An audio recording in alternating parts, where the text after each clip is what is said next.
श्रीमद् वाल्मीकि रामायण भाग 25। दोस्तों, पिछले भाग में आपने देखा कि किस प्रकार श्री रामचंद्र जी ने देव की शक्ति का समर्थन किया है। श्री रामचंद्र जी को वनवास होने पर लक्ष्मण जी ने प्रभु श्री राम को पूर्ण समर्थ बताया और उनसे कहा कि हम अपनी शक्ति के द्वारा इस राज्य पर कब्जा कर लेते हैं। लक्ष्मण जी ने कैकेयी की बहुत बुराई की। इस पर भगवान श्री राम ने स्वयं बताया है कि जो सब कुछ इस संसार में हो रहा है वो ईश्वर की इच्छा से हो रहा है। उन्होंने कहा कि इसमें कैकेयी की भी कोई गलती नहीं है और उसको जो भी बुद्धि प्राप्त हुई है वो देव की इच्छा से ही हुई है और वो किसी भी तरह का इसमें विरोध ना जताते हुए और वे वनवास जाने को ही उद्यत हो जाते हैं। दोस्तों, श्री राम की कथा को सुनने के अनेक फ़ायदे हैं। इसे हम अपने जीवन में उतारें और हम इससे अनेक प्रकार की चीज़ें सीखते हैं। जैसे हमारे जीवन में भी समस्याएं आती हैं, हम एक दूसरे पर दोषारोपण कर देते हैं। तो समस्याएं आने पर कभी भी हमको विचलित नहीं होना चाहिए और हमें यह जान लेना चाहिए कि सब कुछ ईश्वर की इच्छा से ही हो रहा है। हमारे जीवन में जो भी भोग हमें प्राप्त हो रहे हैं, अच्छे अथवा बुरे, वो ईश्वर की इच्छा से हो रहे हैं और हमारे कर्मानुसार हो रहे हैं। तो हमारे साथ इस श्री राम जी की कथा में निरंतर बने रहें, इस कथा को निरंतर सुनते रहें और इससे जो अच्छी अच्छी बातें हैं वो अपने जीवन में उतारें। पिछले सभी भाग सुनने के लिए प्लेलिस्ट का लिंक मैं डिस्क्रिप्शन बॉक्स में दे रहा हूँ। आइए अब आगे कथा सुनते हैं। चतुर्विंशः सर्गः। विलाप करती हुई कौसल्या का श्री राम से अपने को भी साथ ले चलने के लिए आग्रह करना तथा पति की सेवा ही नारी का धर्म है, यह बताकर श्री राम का उन्हें रोकना और वन जाने के लिए उनकी अनुमति प्राप्त करना। कौसल्या ने जब देखा कि श्री राम ने पिता की आज्ञा के पालन का ही दृढ़ निश्चय कर लिया है, तब वे आंसुओं से रुंधी हुई गदगद वाणी में धर्मात्मा श्री राम से इस प्रकार बोली।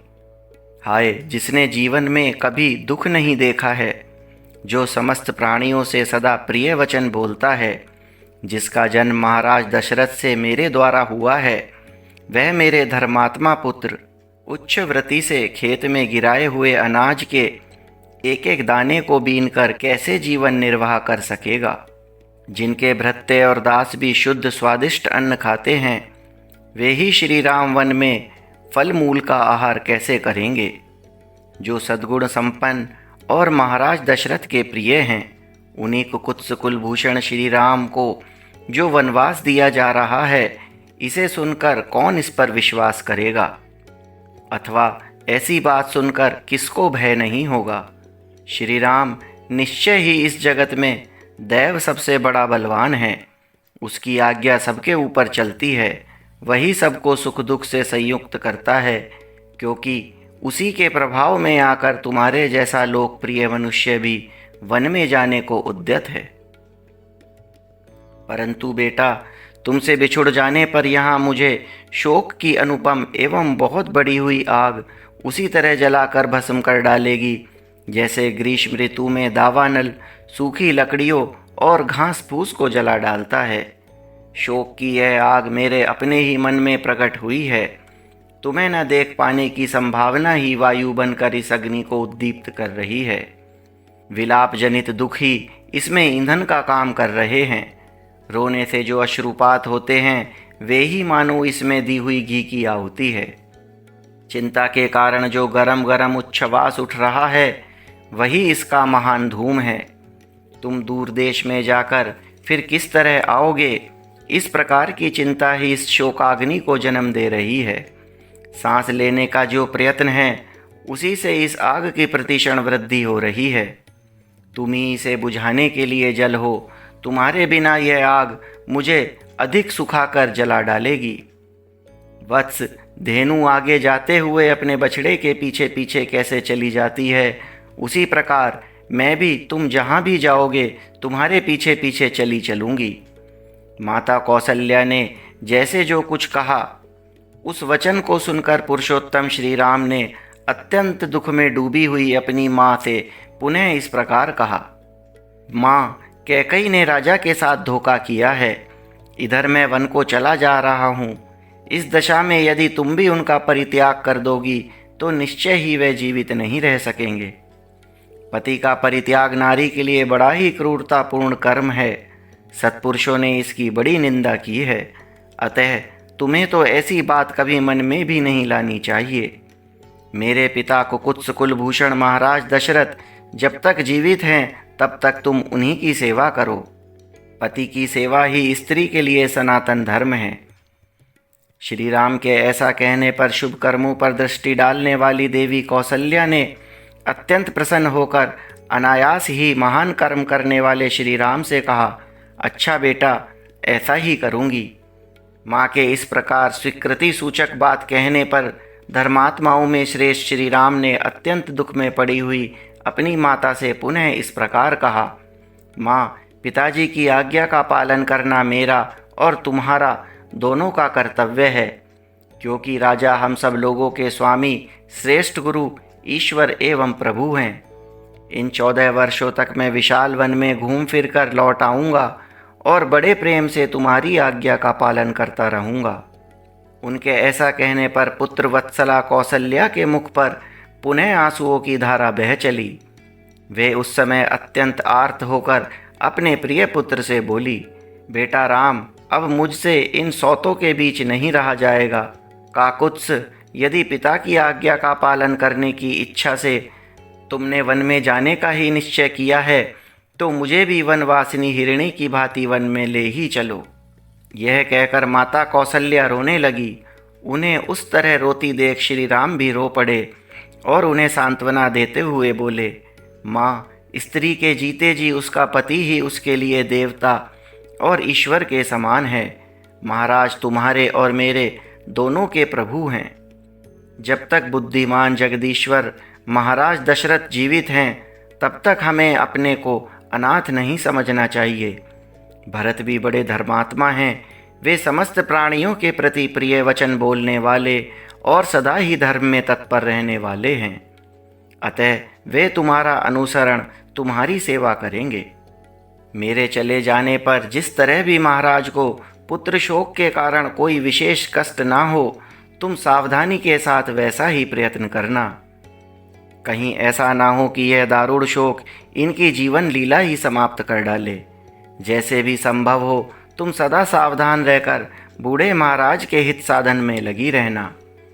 उत्कृष्ट गुण और जाति आदि की दृष्टि से परम उत्तम तथा व्रत उपवास में तत्पर होकर भी जो नारी पति की सेवा नहीं करती है उसे पापियों को मिलने वाली गति नरक आदि की प्राप्ति होती है। जो अन्य देवताओं की वंदना और पूजा से दूर रहती है वह नारी भी केवल पति की सेवा मात्र से उत्तम स्वर्गलोक को प्राप्त कर लेती है। अतः नारी को चाहिए कि वह पति के प्रिय एवं हित साधन में तत्पर रहकर सदा उसकी सेवा ही करे। यही स्त्री का वेद और लोक में प्रसिद्ध नित्य सनातन धर्म है। इसी का श्रुतियों और स्मृतियों में भी वर्णन है। देवी, तुम्हें मेरी मंगल कामना से सदा अग्निहोत्र के अवसरों पर पुष्पों से देवताओं का तथा सत्कार पूर्वक ब्राह्मणों का भी पूजन करना चाहिए। इस प्रकार तुम नियमित आहार करके नियमों का पालन करती हुई स्वामी की सेवा में लगी रहो और मेरे आगमन की इच्छा रखकर समय की प्रतीक्षा करो। यदि धर्मात्माओं में श्रेष्ठ महाराज जीवित रहेंगे तो मेरे लौट आने पर तुम्हारी भी शुभकामना पूर्ण होगी। श्री राम के ऐसा कहने पर कौसल्या के नेत्रों में आंसू छलक आए। वे पुत्र शोक से पीड़ित हो श्री रामचंद्र जी से बोली, बेटा, मैं तुम्हारे वन में जाने के निश्चित विचार को नहीं पलट सकती। वीर, निश्चय ही काल की आज्ञा का उल्लंघन करना अत्यंत कठिन है। सामर्थ्यशाली पुत्र, अब तुम निश्चिंत होकर वन में जाओ, तुम्हारा सदा ही कल्याण हो। जब फिर तुम वन से लौट आओगे उस समय मेरे सारे क्लेश, सब संताप दूर हो जाएंगे। बेटा, जब तक तुम वनवास का महान व्रत पूर्ण करके कृतार्थ एवं महान सौभाग्यशाली होकर लौट आओगे और ऐसा करके पिता के ऋण से उऋण हो जाओगे, तभी मैं उत्तम सुख की नींद सो सकूंगी। बेटा रघुनंदन, इस भूतल पर देव की गति को समझना बहुत ही कठिन है, जो मेरी बात काट कर तुम्हें वन जाने के लिए प्रेरित कर रहा है। बेटा महाबहो, इस समय जाओ, फिर कुशल पूर्वक लौटकर सांत्वना भरे मधुर एवं मनोहर वचनों से मुझे आनंदित करना। वत्स, क्या वह समय भी आ सकता है जबकि जटावल्कल धारण किए वन से लौटकर आए हुए तुमको मैं फिर देख सकूंगी? देवी कौसल्या ने जब देखा कि इस प्रकार श्री राम वनवास का दृढ़ निश्चय कर चुके हैं, तब वे परम आदर युक्त हृदय से उनको शुभ सूचक आशीर्वाद देने और उनके लिए स्वस्ति वाचन कराने की इच्छा करने लगी। पंचविंशः सर्गः। कौसल्या का श्री राम की वन यात्रा के लिए मंगल कामना पूर्वक स्वस्ति वाचन कराना और श्री राम का उन्हें प्रणाम करके सीता के भवन की ओर जाना। तदनंतर उस क्लेशजनक शोक को मन से निकालकर श्री राम की मनस्वी माता कौसल्या ने पवित्र जल से आचमन किया। फिर वे यात्रा कालिक मंगल कृत्यों का अनुष्ठान करने लगी। इसके बाद वे आशीर्वाद देती हुई बोली, रघुकुल भूषण, अब मैं तुम्हें रोक नहीं सकती। इस समय जाओ, सत्पुरुषों के मार्ग पर स्थिर रहो और शीघ्र ही वन से लौट आओ। रघुकुल सिंह, तुम नियम पूर्वक प्रसन्नता के साथ जिस धर्म का पालन करते हो, वही सब ओर से तुम्हारी रक्षा करे। बेटा, देव स्थानों और मंदिरों में जाकर तुम जिनको प्रणाम करते हो, वे सब देवता महर्षियों के साथ वन में तुम्हारी रक्षा करें। तुम सद्गुणों से प्रकाशित हो। बुद्धिमान विश्वामित्र जी ने तुम्हें जो जो अस्त्र दिए हैं, वे सब के सब सदा सब ओर से तुम्हारी रक्षा करें। महाबाहु पुत्र, तुम पिता की शुश्रूषा, माता की सेवा तथा सत्य के पालन से सुरक्षित होकर चिरंजीवी बने रहो। नरश्रेष्ठ, समिधा, कुशा, पवित्री, वेदियाँ, मंदिर, ब्राह्मणों के देव पूजन संबंधी स्थान, पर्वत, वृक्ष, शुभ, जलाशय, पक्षी, सर्प और सिंह वन में तुम्हारी रक्षा करें। सांध्य, विश्वदेव तथा महर्षियों सहित मरुदगण तुम्हारा कल्याण करें। धाता और विधाता तुम्हारे लिए मंगलकारी हों। पूषा, भग और अर्यामा तुम्हारा कल्याण करें। वे इंद्र आदि समस्त लोकपाल, छहों ऋतुएं, सभी मास, संवत्सर, रात्रि, दिन और मुहूर्त सदा तुम्हारा मंगल करे।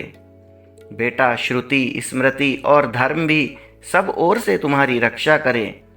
भगवान स्कंददेव, सोम, बृहस्पति, सप्तऋषिगण और नारद ये सभी ओर से तुम्हारी रक्षा करें।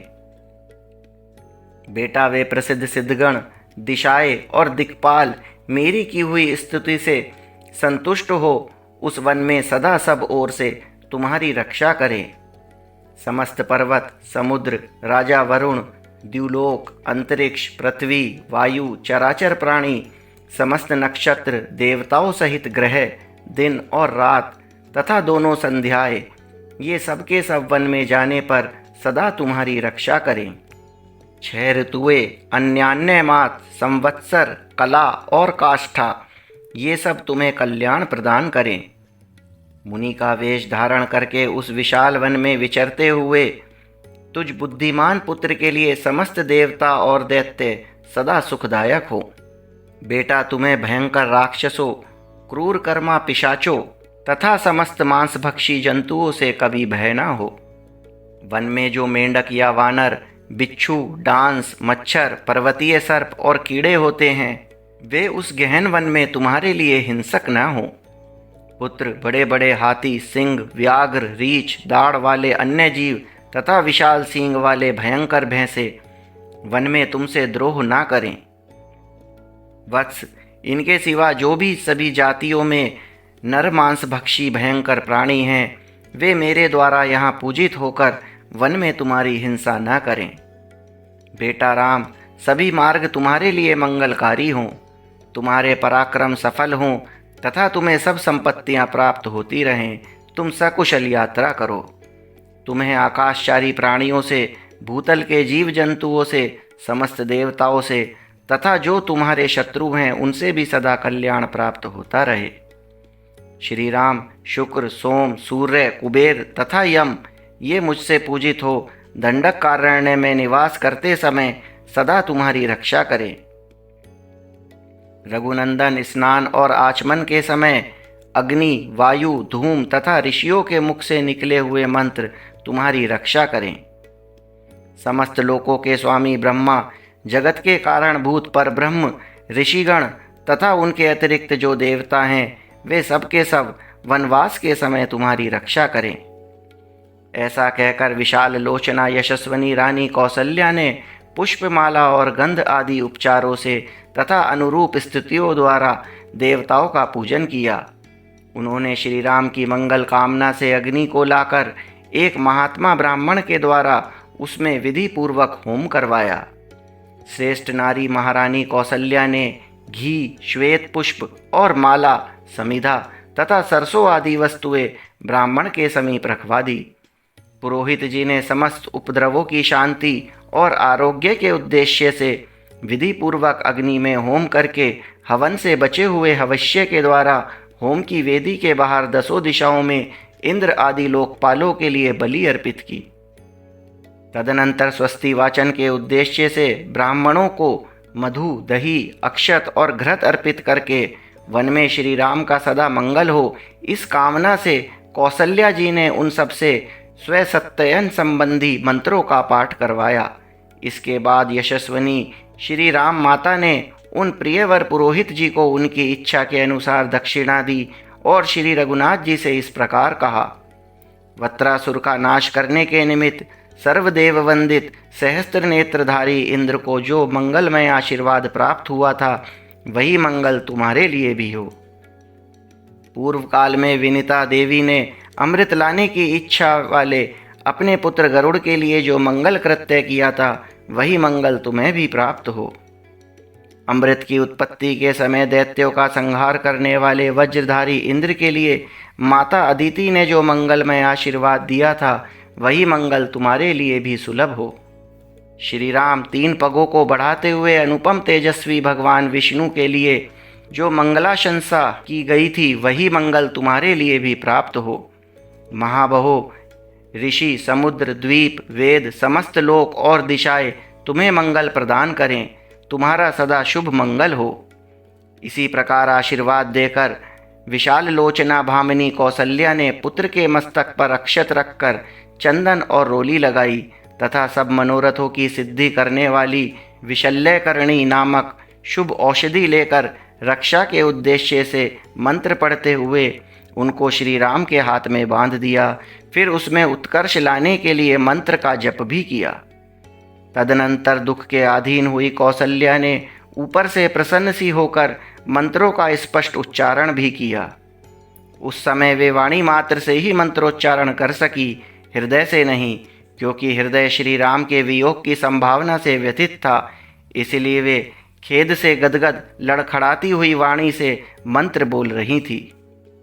इसके बाद उनके मस्तक को कुछ झुकाकर यशस्वनी माता ने सूंघा और बेटे को हृदय से लगाकर कहा, वत्स राम, तुम सफल मनोरथ होकर सुखपूर्वक वन को जाओ। जब पूर्ण काम होकर रोग रहित सकुशल अयोध्या में लौटोगे उस समय तुम्हें राजमार्ग पर स्थित देखकर मैं सुखी होऊंगी। उस समय मेरे दुखपूर्ण संकल्प मिट जाएंगे, मुख पर हर्ष जनित उल्लास छा जाएगा और मैं वन से आए हुए तुमको पूर्णिमा के रात में उदित हुए पूर्ण चंद्रमा की भांति देखूंगी। श्री राम वनवास से यहाँ आकर पिता की प्रतिज्ञा को पूर्ण करके जब तुम राज सिंहासन पर बैठोगे उस समय मैं पुनः प्रसन्नतापूर्वक तुम्हारा दर्शन करूंगी। अब जाओ और वनवास से यहाँ लौटकर राजोचित मंगलमय वस्त्राभूषणों से विभूषित हो तुम सदा मेरी बहू सीता की समस्त कामनाएं पूर्ण करते रहो।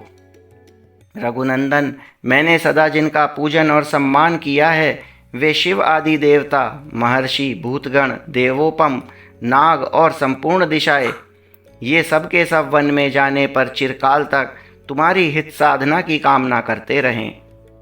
इस प्रकार माता ने नेत्रों में अत्यंत आंसू भरकर विधि पूर्वक वह स्वस्ति वाचन कर्म पूर्ण किया।